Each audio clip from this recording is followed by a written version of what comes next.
On est dans une phase de très haute tension quand même, hein. On n'a historiquement jamais eu autant de patients en réanimation sur la Savoie, mais on est dans une situation aujourd'hui qui est contrôlée, dans le sens où on a eu le temps de se préparer. Donc on a très fortement augmenté nos capacités de réanimation et aujourd'hui, grâce à cette augmentation, on peut faire face à la situation. En tout cas aujourd'hui, on a en gros entre 30 et 35 patients en réanimation qui sont touchés par le Covid.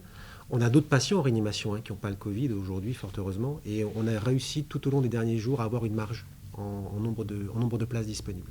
Aujourd'hui, on a à peu près 45 lits identifiés de réanimation Covid et on arrive à peu près à avoir 4 à 5 lits chaque jour de disponibles. Voilà. Et il faut bien noter qu'on travaille sur tout l'arc alpin, c'est-à-dire que si on était amené à ne pas avoir de place, on travaille avec Grenoble, on travaille avec Annecy, on travaille avec le Chal aussi, qui permet à ce qu'on réfléchisse collectivement. Alors les patients continuent à arriver, mais moins qu'avant.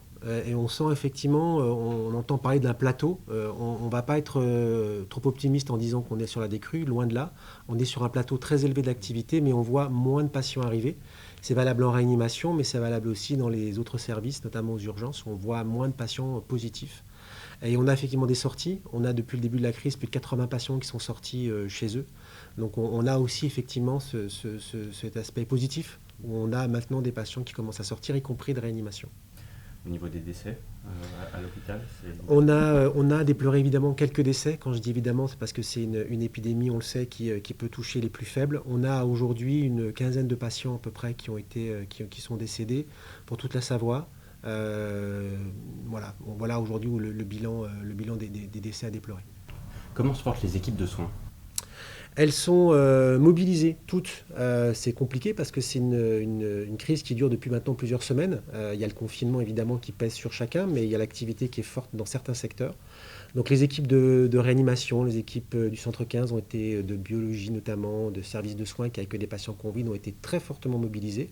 Puis d'autres équipes aujourd'hui qui ont moins d'activité parce qu'effectivement certains patients ne viennent plus à l'hôpital ou on craigne d'aller à l'hôpital. Donc on a des équipes qui effectivement sont moins mobilisées que d'autres, mais qu'on met à contribution pour participer à la vie de l'hôpital. Et c'est très important cette cohésion. Justement, aujourd'hui, vous le disiez, il y a des personnes qui attendent peut-être un petit peu trop de venir. Ouais. C'est un point sur lequel on veut être très vigilant. On est en confinement, donc c'est compliqué d'arriver à l'hôpital parfois, où on peut craindre d'aller à l'hôpital. Mais il est très important que les personnes qui ont des symptômes, que les personnes qui estiment devoir aller aux urgences, recourir à une expertise médicale, ne se freinent pas. Aujourd'hui, les conditions de prise en charge à l'hôpital, elles sont complètement sécurisées. Les filières Covid sont très identifiées. Il n'y a pas de flux. On ne croise pas des patients qui ont le Covid partout dans les couloirs de l'hôpital. Bien au contraire, les choses sont extrêmement sécurisées. Donc un patient qui viendrait pour une toute autre raison ne doit absolument pas repousser l'accès aux soins.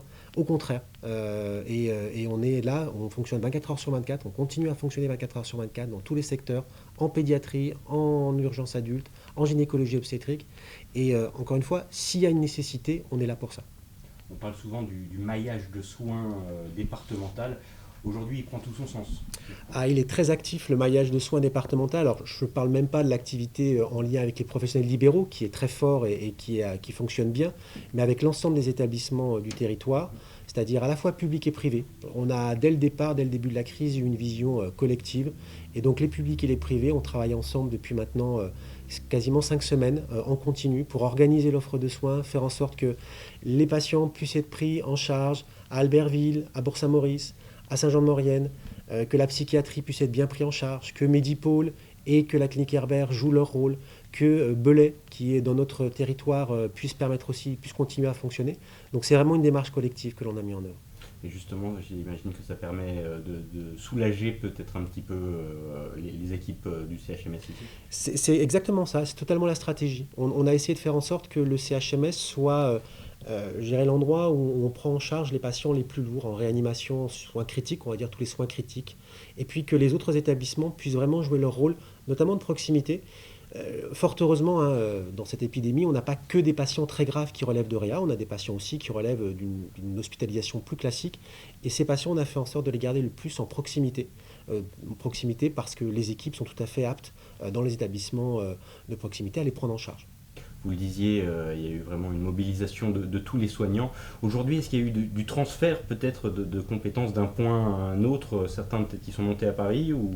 Alors aujourd'hui, on a eu des professionnels qui ont exprimé leur souhait d'aller aider à l'extérieur. C'est vrai que pour le moment, étant donné qu'on a qu'on est, comme je dis, quand même dans une phase d'activité très très importante, hein. Encore une fois, on n'a jamais eu autant de patients en réanimation qu'aujourd'hui.